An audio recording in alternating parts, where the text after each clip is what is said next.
Welcome, everyone, to our webinar, AI-powered fraud farms, how organized fraud scales and stays hidden. Before we get started, normal housekeeping stuff that we get into, which is very simple. Please ask questions. This is so much better when you guys are engaged and you're asking questions. And this is like something someone says every time. I feel like teachers, everything. If you're thinking it, somebody else probably is thinking it, but it's super true. And we try to create a comfortable atmosphere here where there's no judgment and just fire away. It is being recorded, so just an FYI on that, and we'll send out the recording afterwards. Little selfless promo here for About Fraud. So we have a new conference called Merchant Fraud Alliance, which is about 6 weeks away. Crazy. Background here, and Fraud Fight Club, which has been going on for a few more years. And that's next year, and that's more for financial institutions. So that's it on that. Let's get to the topics at hand. My name is PJ Rojo, and I'll moderate today's discussion, which means I will play air traffic control, and the other folks will say all the smart things. Founded About Fraud almost a decade ago, and then our digital presence turned into in-person conferences. And really, what we do is we try to support professional fraud fighters, whether at merchants or banks or wherever, with resources and relationships. And those relationships are becoming so much more important. Those phone a friends, because you all know what we're up against, and we're going to talk more about that. Enough about me. Ladies first. Nancy, if you could introduce yourself. Well, thank you. Thank you for having me. Nancy McKenzie, and I am at Capital One. I am director of, and I see that the TM went small like trademark, but that means treasury management. I'm a payments expert in their commercial bank and happy to be here. Very passionate about these topics that we're going to be talking about today and looking forward to sharing with y'all. Thank you, Nancy. And Matthew, I just looked at you first, so why not you? Thanks for having me, PJ. Matt Hogan. I am a board member with Operation Shamrock, and my full-time job, I'm a detective with the Connecticut State Police and a task force officer with the United States Secret Service. Fantastic. And last, and certainly not least, Eduardo. Good morning, everybody. Super pumped to be speaking with you all today. Eduardo Pires. I've been with Incognito for the last 10 years, PJ, where I helped the company to deploy infrastructure and fraud prevention to over 1.5 billion devices globally. Excited to be here. Awesome. Um, Great. Well, yes, Nancy did not trademark the term director, so that's good. Some of these things happen in formatting, but we roll along. So, Eduardo, I'm going to start with you, and I'm controlling the slides, but you let me know when I'm falling behind. But actually, before that, let's get a look at at a high level, the broad topics we'll be talking about. So, always good to frame the problem. And then we'll jump into how modern fraud farms are built and ultimately how FIs and really other institutions can detect and be more proactive, understanding these organized farms that tend to kind of stay hidden. Um, so let me advance here, and you can kind of see the question I'm going to ask you. But um, what defines a modern fraud farm? Because these have been around. We've seen these phone banks and these types of scaled operations. But what defines a modern fraud farm, and why are these operations becoming harder for FIs to detect, Eduardo? Good question, PJ. And to define a modern fraud farm, we got to understand beforehand the changes that are happening in the landscape. Just put up refund abuse. This is a 2-year-old slide and basically shows a single Samsung S23 Ultra accessing 237 accounts, making order from over 197 of them and getting 83% of the refund value back. So it's like going to the supermarket and purchasing groceries with 83% discount. And this fraudster in particular was using an app cloner called multiple accounts. And for the benefit of the one, and you can go to the next slide, PJ. Um, this is basically a software that allow fraudsters to tamper with applications. So they do reverse engineering, they select the number of clones, and like in going to the restaurant and selecting something on the menu, they can toggle in or off the features and the data that they want to tamper with. So what is changing now is that together with those platforms and this software, and if you can go to the next slide, the AI and the protocols are making this kind of activity a lot easier to do. So here's an agent-friendly app cloner, meaning now fraudsters are being able to plug in agents and automatize the account creation, the account access, and also which parameters of the software they are gonna tamper with. So this is being used to bypass liveness check, bypass device ID checks, and also a lot of the things that fraud operations use to secure the system. So if you go further, another thing that is actually changing, and you're probably gonna recall that a few years ago, it took us 40 to 50 minutes to do a factory reset on your iPhone whenever you have a problem with it. But nowadays, fraudsters just created a way to distribute software that can do that right under 2 minutes. So, defining a modern fraud farm, it's basically, and you can go to the next slide. It's operation of devices that are mostly plugged in into a computer that is controlling everything through AI agents, and it's basically getting the automation to another level. It's scaling exponentially, and that's why fraud rates are growing everywhere, especially in iOS devices. So that's gonna be my answer. Yeah. Yeah. And I mean, unfortunately, the video didn't come through here, but on the right, there's like that little arm that's like it was automated and kind of selecting each of the things it wanted to select. So it just shows how much more automation is impacting fraud and these fraud farms. Um, got a question right off the bat. How would biometrics detect if a fraudster is using a cloned app to attempt an ATO attack? Um, anyone has any thoughts on that one? That's a really good one, and that's the reason why we're seeing biometrics failing uh, kind of often nowadays, PJ. And my answer would be it's very important, and we're gonna get into more details later today, but I would say it's critical and crucial for any fraud operations to understand whenever an app cloner or a tamper machine like this is in place. If you cannot detect that, very likely you're being bypassed.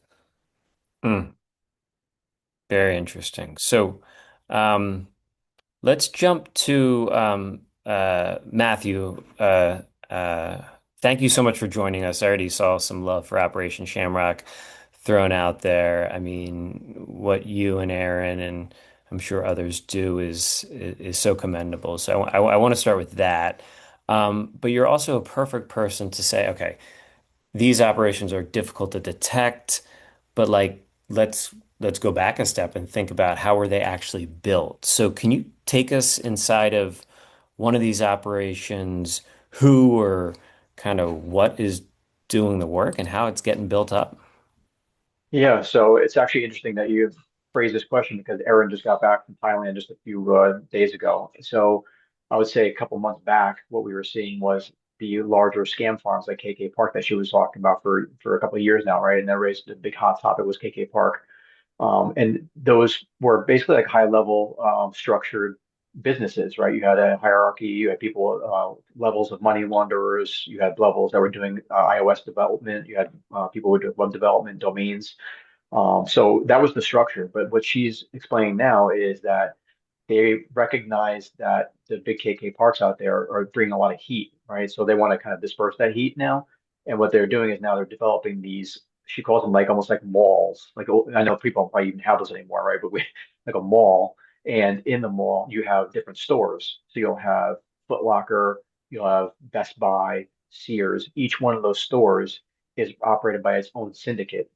and they can kind of transition into different malls that are available, and they're putting these malls into more remote locations, so they're harder to detect, right? You have to fly a drone or airplane to find these things now, as opposed to just driving through Myanmar.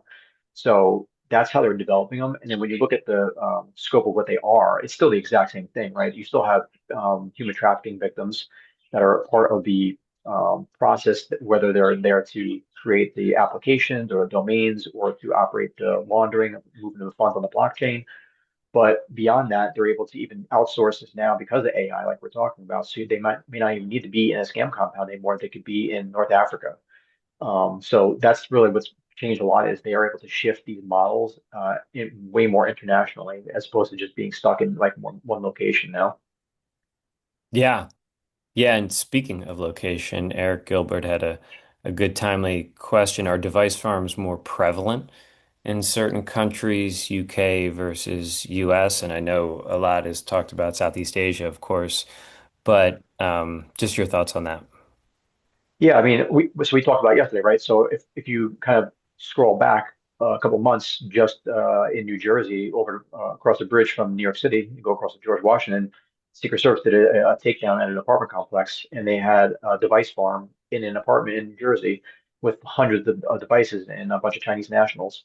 So they could be anywhere. That's the problem with this, right? And if they're using VPNs or whatever the case may be to manipulate their location, it can look like wherever they are. So I think it doesn't really, they could be anywhere at this point. Yeah. And maybe this relates to that as a follow-up question. Where does AI come in? Because you mentioned it's going Hmm. to allow them to scale it and automate, but as you look at traditional fraud farms, it's Hmm. scary, very scary. But AI's, what does that put into this enterprise? Yeah. So I mean, right, this picture right here, you have it, right? So looking at that image there, that's what we're seeing is these fraud farms that are operating remotely. You don't need as many human trafficking victims to operate these things anymore, right? So there's a cost savings there for them, right? Not as much infrastructure is needed. You don't need to have an entire scam compound developed when you can house this in an apartment complex in New Jersey and have it automated through AI.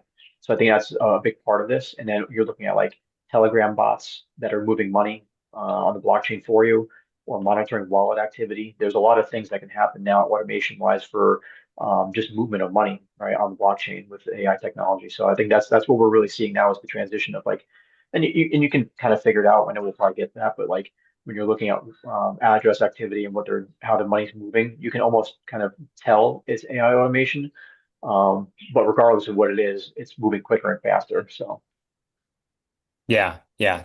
Thanks, man. And Eric, I see your questions and another one from Payal, but I would love to get Nancy's thoughts in here. So Nancy, you know, from a financial institution's perspective, not necessarily Capital One, just your industry knowledge, what does this kind of look like from the banking and payment side, these farms? Oh, got you on mute. One of us had to do it. So Yeah, yeah. I took that. Tick So that yeah, box. right. You know, we're talking about the bad guys and all of these scary things, and they're frightening, right? But when you're talking about the financial institutions, the thing about it is, these are a lot of times real people that are on the end of the scam itself, right? They're very difficult to identify because they're real people. Not always. I mean, we've got definite problems with synthetic IDs and creating profiles and opening bank accounts that are with stolen identities or bought off of the dark web credentials, and those are very difficult to try to catch in your normal KYC process on onboarding. But yeah, I work real closely with AARP, organizations like the Noble. I do have my CAMs, so I work with ACAMs closely. I work with NACHA very closely. A lot of different organizations where I am able to talk to many financial institutions about what are you doing when it comes to trying to identify these things. And it is that human contact that we have to consider when we're seeing a possible trend of a suspicious transaction. Is this a typical thing that you would normally see from your customer? If it is not, it could warrant investigation. And what does those investigation steps look like? But more importantly, what do you do if you find something? I have become acquainted with an unfortunate victim of these scams. Happened to be a romance scam type of a situation. She ended up losing $850,000, which included her house. But every time she went to the financial institution, it was really her. She walked in and she asked for the wire transfers and she asked to have the money withdrawn. And I asked her, what would you have said if your bank would have questioned you on it? And she said, I would have lied to them because she really thought that this person was in love with her. So it's very hard to be able to detect, and it's a really important thing to educate the internal staff. I'm talking not just from the teller window, but all the way up to the board to recognize what some of these trends, activities, scams, are, because this is, and I love what Aaron West uses. It's a scamdemic problem, right? We are in a time period where it is a scamdemic, and we have to, as a internal financial institution employees, we all need to be, and this is my term, I like to call us true crime junkies, and we need to take that responsibility and really look at what we're dealing with when we're working one-on-one with our customers. Awesome. Not only is that awesome, the chat is on fire. So much so that I'm going to do my best to keep up here. But I think let's sum up one of the questions, which is like the responsibility of wireless carriers. And, is there SIM swapping going on? Do they even need to SIM swap? Do they buy these on the black market? Just thoughts on that. Obviously, responsibility in telecom, social, others is a loaded thing, but just Mhm. anybody who wants to jump in. Yeah, I mean, I'll just say on that aspect, I certainly think that there needs to be buy-in from the group that's involved in this entire ecosystem, right? I think we have social media companies that are obviously a big part of this, and we have telco. And I've always had a problem with it. If you're able to identify a potential scam phone call, they should also be able to identify, scam SMSs that are coming through and why aren't they doing it. So I think there's a lot of questions why they aren't.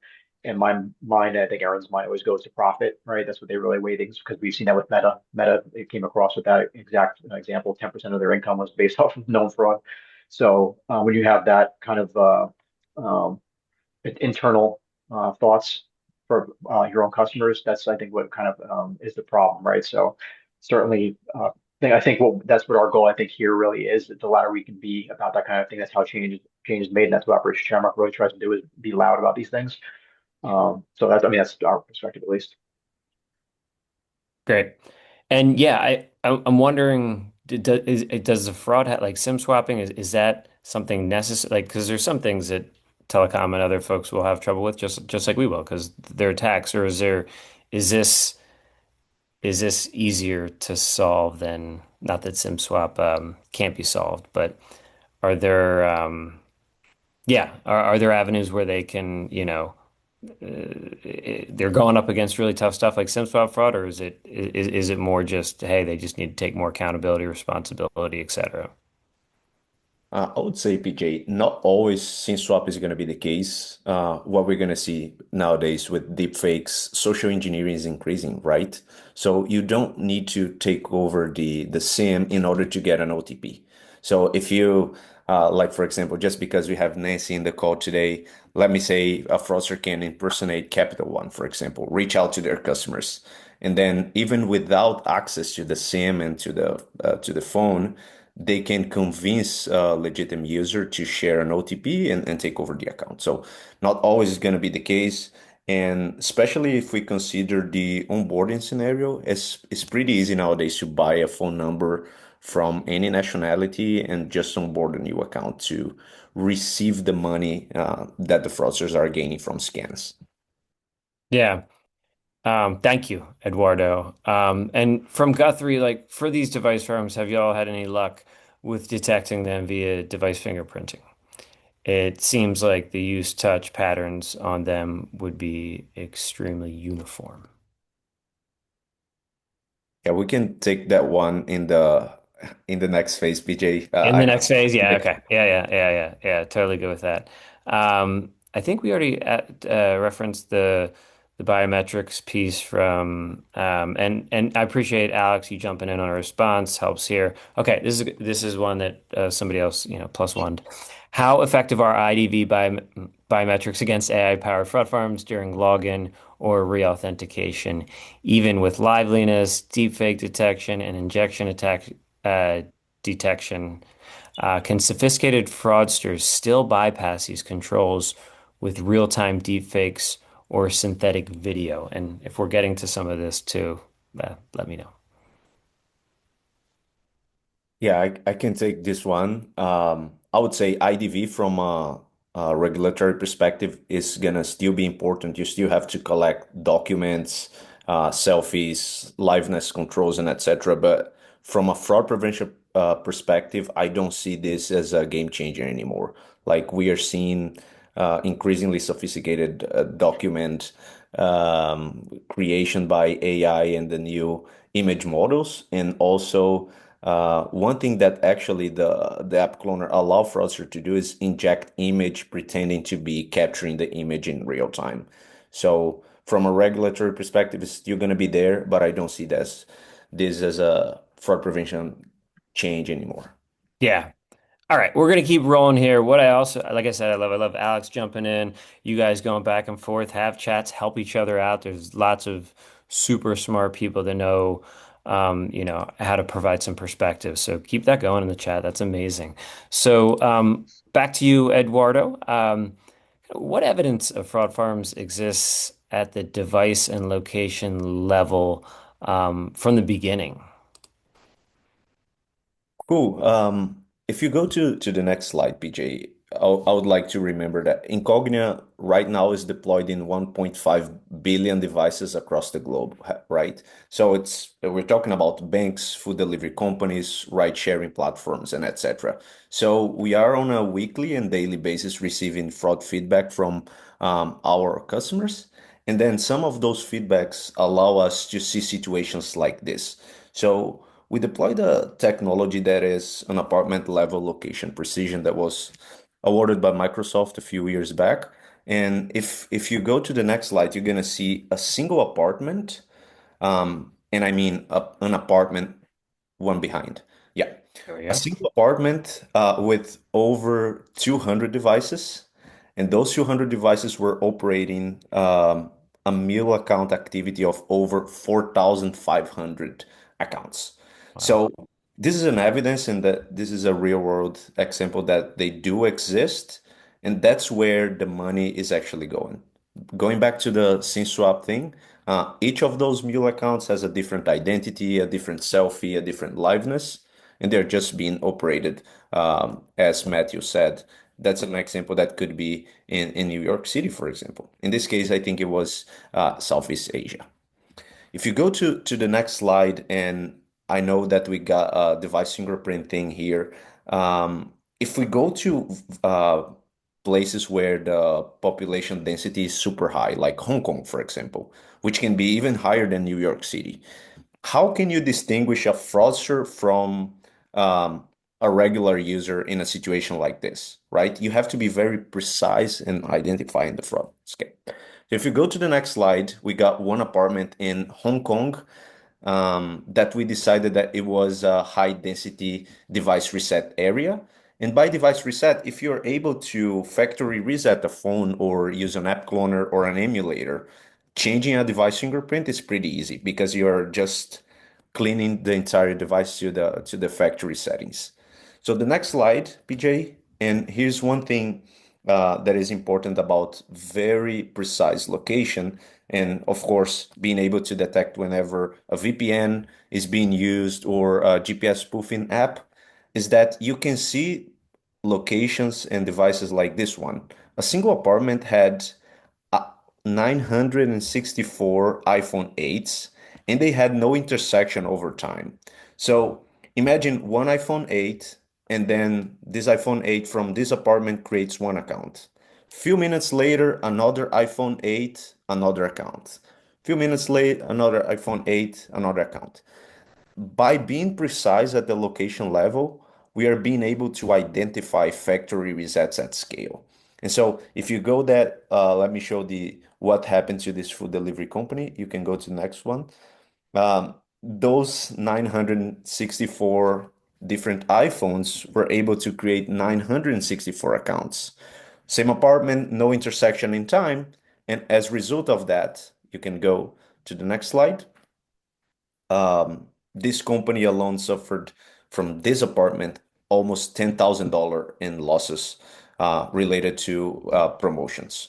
So this is another example. Device ID, yes, is important, is one of the layers. But nowadays with app cloners, the factory resets being automated is being pretty easy to bypass them. So if you're just stopping at the device fingerprint level, you're falling behind. Awesome, man. And no better time for a poll now because I think, listen, we want to hear from you guys about, um, well, first off, let me make sure I can launch my poll here. Um, we want to get feedback from you guys on kind of what you're seeing. So, I can just was in this spot before. Maybe I'm not. If I could read, it would help. So let me launch a poll here, and you all can read. And but based on what you see in your role, how would you describe your organization's visibility into fraud farms or other coordinated activities? So we'll give you some time to digest that, give it a little think, and I can see the feedback now. Unfortunately, until I end the poll, I can't publish those results. Um, we'll talk about that, and then maybe we'll get back into some questions because I love all the great conversation in the webinar, and that creates tons of tons of questions on the side, which is exactly what I want. That's what I said from the beginning. So, all right, I like when we get over 50 some percent. So, uh, give another few seconds and end poll, share results. So as you can see, it's spread, right?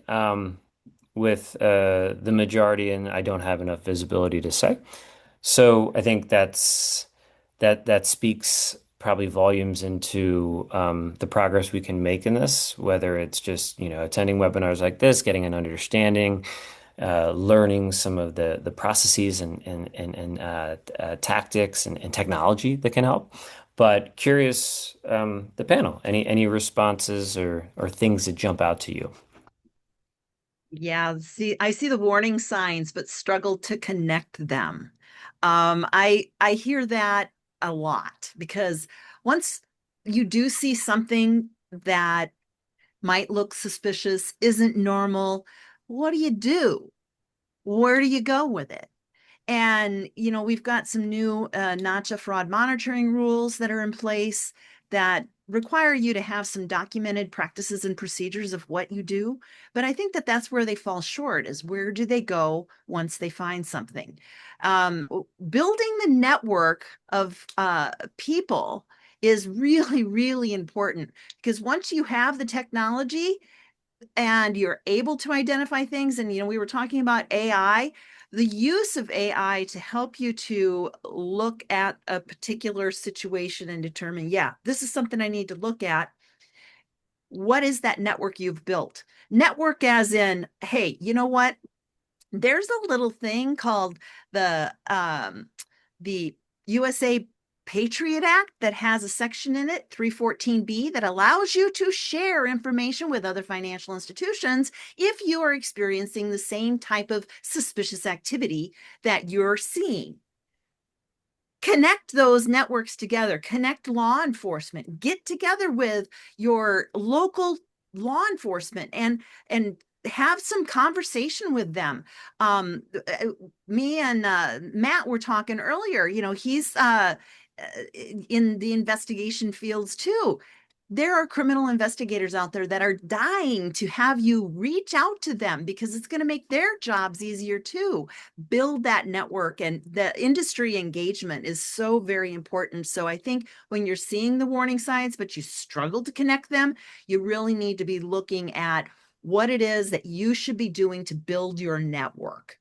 I have a good friend of mine that's a fraud manager for a large credit union here in the Florida area. And, if anything weird is going to happen, where's it going to happen? Florida, right? So we've got some weird things going on down here. She literally has a cell phone that is dedicated, and she has speed dials to her local law enforcement, FBI, DHS, the highway patrol.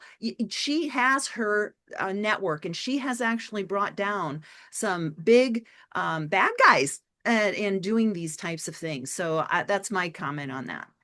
Yeah, I'll just really from the a law enforcement perspective, not so much Shamrock, I guess, but when you're looking at what we're talking about, we're so reactive to a lot of these things, and that's part of the problem. We have that disconnect Nancy's talking about, right? You have the FIs that are collecting a lot of the data and are seeing something, but we're not seeing anything until the victim recognizes they've been defrauded.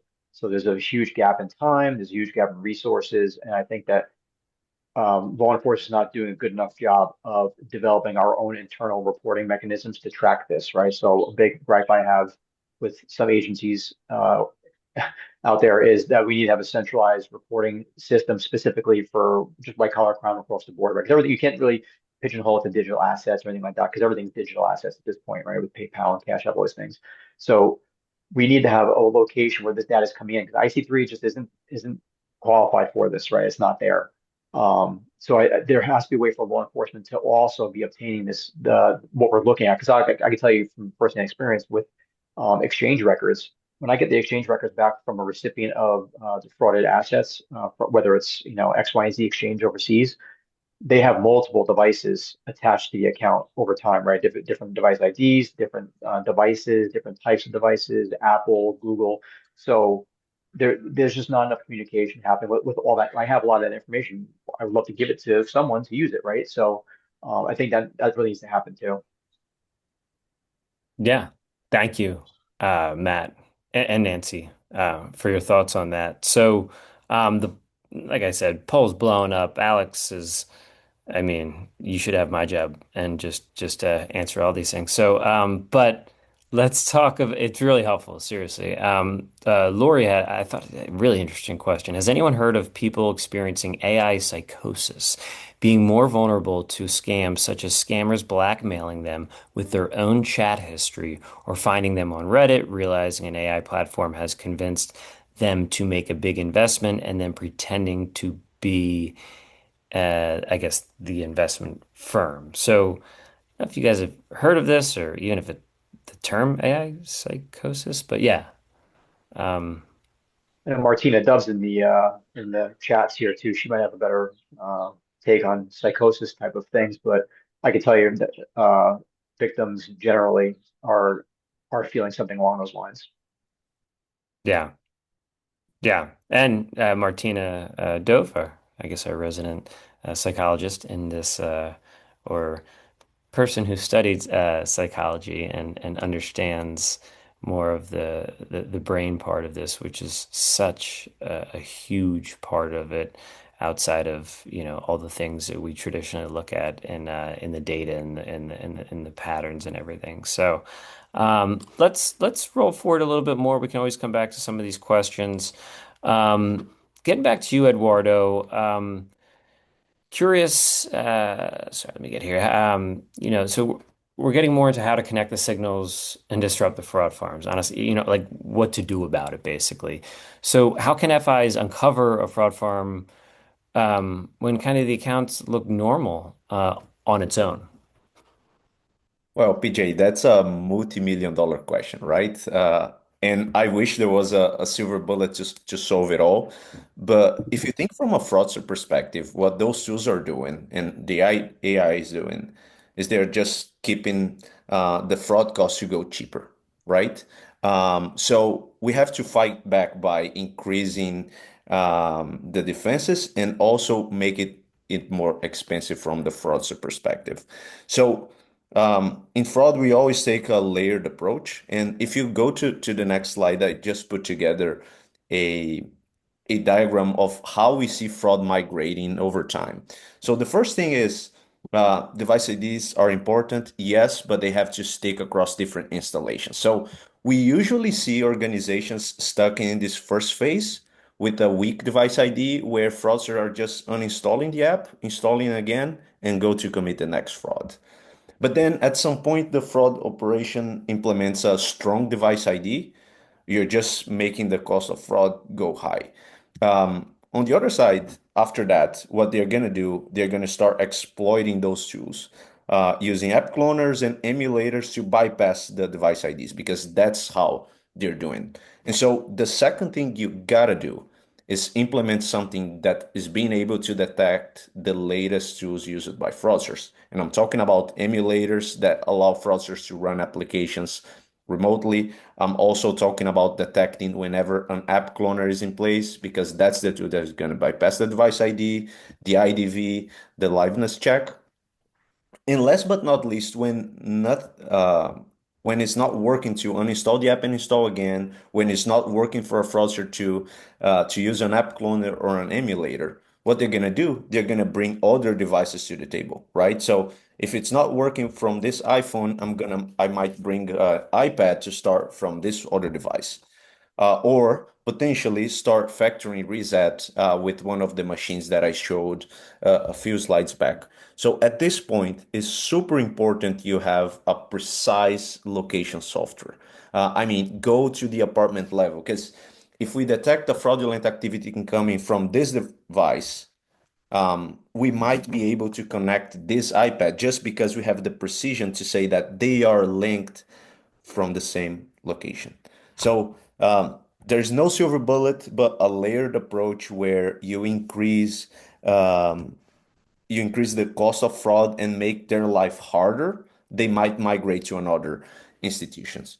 And then I really like the Nancy topic about creating a network. Network of people is super important. You gotta share the knowledge how to tackle those problems. So if you're being successful in fighting mule accounts, let's share. Let's have webinars like this where other people can understand what you're doing. And then last but not least, another thing about network is important to have the right technologies.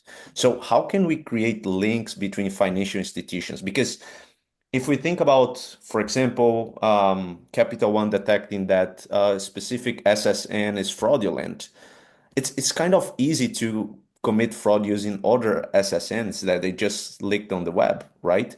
So what are the persistent keys across different institutions that we can leverage? And Incognia is facilitating a lot of that by sharing not only the locations linked to device resets, but locations detected as mule activity, as well as device IDs that has been seen in the past committing fraud. So just a few cents of how financial institutions can stay ahead of this. Awesome. And I don't know if you may have mentioned the 51% fraud detected. And no, we don't need to go to thank you yet. So super interesting, Eduardo. Thank you. And moving over to you, Nancy, how can a financial institution turn these connections into something investigators can actually use? Yeah, that's a really great question. Well, one that I think we really have still a very large gap with. And um, I wanted to go back and just touch on something Eduardo had said about technology. Capital One is known for a technology company that's a bank. Technology is so very important about trying to utilize a technology type of an approach to help you to identify what these situations may be causing, right? Losses. It's not good enough to, and I say this a lot, it's not good enough to only have these two things right here looking at your transactions. you need to have some technology behind it because it's not going to be good enough to just try to do things manually anymore. So that is so important. But what can we do? Um, it when it comes to reporting this to the level that maybe a unusual activity report or a UAR is going to be prepared, that's a great way to advance this particular suspicion, right? Then building that SAR possibility, having key terms in that SAR so that when it does get to the law enforcement level or an agency that's looking at it, that it's going to be coming to the top of the heap. I've also gotten to be involved with through ACAMs, IRS criminal investigators, and they are, and I like to mention this because there's many times financial institutions are believing that when they make a SAR, that it goes into the black hole of oblivion. Nobody looks at it, but they do. And they're using AI in the IRS criminal investigation activities to identify where, like Eduardo is talking about, where these things are all meeting into the same location and how different names are being compared in different institutions and bringing down these rings using AI, having those connections and abilities to know that, hey, my SAR is important and I need to make a good story here so that law enforcement will understand that my story could be the same as the story from this other financial institution. And it's so important to have those steps in place so that, and I use story because it is law enforcement, even if you were to, let's say that you got in a car accident and the police show up. They want to know the story. They don't want you jumping from what happened yesterday to what happened just 2 minutes ago when you got in this accident. They want to know the story because they can piece it together much quicker if they have the story from beginning to end. And that's what a SAR is all about, is writing your story on what this suspicion transaction is and how can it maybe relate to somebody else's SAR that they've also created. Yeah, that's I feel like you bugged me and Matt's prep call that we did on the side because that Yeah, is a lot of what we're getting into, right, Matt? So I mean, the question more generally is like from a financial institution standpoint, what makes information from them more actionable, more helpful for you in law enforcement, so we can frankly stop some of this stuff that is or have some consequences for it, right? And yeah, have some teeth to the argument. And I think one of the things you mentioned, not to was the storytelling behind the SAR, right? So, but yeah. you're much better to answer that fully. No, no, you're 100% on it, and it's so funny that she like alluded right into that. It was perfect. So, I mean, when stars are important, and we do read them, those of us who know what they are, and I think that's a caveat we need to understand, right? Not all of law enforcement even knows what the BSA Act is. They don't know what stars are. So, the problem is from our world, there's not enough of us that do this work, and there's not enough education in that space either. So, that's something for about fraud. But when you're looking at these cases from a financial institution, when I get something from them, I want the story. I really do because when I get the victim, they're everywhere. They're emotionally distraught. They just lost half their life savings. They can't keep on track. They want to dump everything on us, and it's not cohesive. I spend more time trying to structure it myself as opposed to just going right to a SAR or an ICT report and getting that context immediately. Because I think a lot of times if you throw transactions at law enforcement, that's gonna put them on their feet heels, and they're not gonna want to deal with it because they see numbers and they're like, oh my God, I gotta do math. So like that is like I think part of the scare of these cases. But if you put the story behind it and you allow the emotion to be felt in the story along with the dollar loss, that's a big part of it. But also I think setting the stage for where they need to look, right? So if you provide them in that SAR, hey, listen, these were ACHs to block, or this was a wire to whatever Coinbase, and we can figure out those steps that are necessary to get to that next level, or even provide a contact that you might have for them, because that's another aspect of this too, like we kind of alluded to earlier, was the networking. And if you're not in this world and have these relationships already developed, then when you read that SAR, you may have a general idea of where to go with it, but you may not have a connection to get that ball rolling, right? So I may be able to type a search warrant or subpoena, but am I gonna get a response quick? Maybe, maybe not. But if I have someone there that I know at that institution, maybe I can get a nudge on the phone about what I'm looking for. Is there money still in the account? Am I looking to go to another institution? So there's a lot of things that I think FIs can really do to proactively build the case for us to get us on the right path. Yeah, Matt, and I think those are really important things. And I think you might agree too that when you are reading a SAR, we want the facts, man, right? Give me the facts, Mhm. right? Um, don't give opinions on, well, I think that maybe, no, I thinks, no opinions, give me the facts. It's going to help you in the long run, right? Right. Yeah, and I think the caveat with a lot of the SAR reporting, and maybe because of whatever system you're using to write the SAR, but like the federal guideline to what potential uh, whatever crime is being uh, potentially happening. I think that needs to be described, but more in plain terms. I don't want like USC codes or anything like that. If you think it's a larceny or fraud or identity theft, just spell that out, right? You don't want to have 18 USC blah blah blah because I'm gonna see that and go, oh, that's a Fed case. So and then to and hope there's no customer call. I don't want to hurt your feelings, but like we know that there's a dollar threshold limit a lot of times to these cases too. So if I know that it's not going to go that route, I I need to just have that parameter kind of preset in my mind because we all know that these cases are going to be bigger, right? They're all interconnected. There's a larger scam operation behind when you if you go a couple of steps down the road, but that initial case is never big enough for the feds to take it normally. So having that case prepped properly for that state and local guy to kind of run with is what needs to be done. Yeah, I totally agree with that. But when it comes to the threshold, I think that that really serves with some of the underreporting that we're seeing on some of these cases, right? And Yep. while we have to be very, very careful when we're talking to the customers, if we believe that they are being a victim of a scam, or maybe they are the bad actor themselves, we have to remember too, as the financial institution, is that we've got people that are ashamed. They are Hmm. embarrassed. They don't want to admit that they fell for this, but we need to continue to encourage them.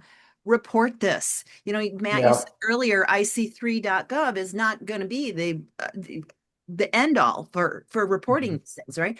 But we need to continue to keep encouraging them because it is Yep. so important because 200 billion in losses last year is still underreported, and that's Huge. a large number. Yeah. PJ, do you want me to go into that example I kind of referenced yesterday with you? Yeah, I think we got time for that. Then we'll wrap things up Okay. and yeah, sounds good. Yeah. So this is the example I gave to PJ when we were kind of talking this through the other day. Because of the relationship development that we do, or at least I work on, and I think that is what really works here. A specific institute or a non-specific institution that I work with regularly that knows me directly will reach out when they have something going on. So in this particular instance, the institution had a case that they believed there was elder financial fraud occurring. That investigator knew me, but the caveat to that was the customer was actually the suspect. The victim was a customer of a different bank, but because that bank recognized that there was a potential fraud occurring and had the compassion and the network, they reached out, and I did a lot of legwork for them to the point where I drove almost 2 hours to the victim's location on the other side of the state of Connecticut, which is basically New York. If you know Connecticut, is basically New York. And then I did my interview and I provided that information back to the institution so they can work their case further and make a determination whether or not there was a fraud occurring or not, and I can help the victim and vice versa. So I think that that's where we have to have this kind of rolling. You have the information FIs are collecting that will help my case, but also we need, as a law enforcement, need to be able to take that information and actually do something with it, right? So I think that's just a really good working example of what can happen. Yeah. Awesome, Matt and Nancy. Ping ponging back and forth. Amazing. Um, so we do have one more question to the panel, kind of a rapid fire lightning round. And it's pretty straightforward. If a financial institution could make one change this year to detect not just fraud farms, but organized fraud earlier, what should it be? And why don't we start with Eduardo? Sure. Can I go with two, PJ? Ooh, just one I'll thing. allow it. I'll allow it. Okay, cool. So, first of all, I would definitely implement something related to tampering detection and also precise location, because as you saw in the last few slides, this allow you to detect 51% more fraud. And the other thing I would definitely do is like AI is important, but AI is probabilistic. So, what are the keys that are deterministic that can be shared across different institutions? And I see that the industry can enhance a lot on that direction, share the locations, share the device IDs that are committing fraud. So once a fraudster migrates from one institution to the other, we can stop them right into the door. Awesome. Um, yeah, it was a worthwhile too. So, and we'll just go over to Nancy next. Sure. So you got to do something. Doing nothing is not acceptable. Waiting for your customers to come to you to complain about something is not acceptable anymore. You need to do something. And utilizing technology and AI, absolutely yes. But there are financial institutions out there that do not have the resources for that. So then I know that there are some challenges in that area. Communication internally. Let's get around the table, as I like to say, and start discussing how are we going to tackle this.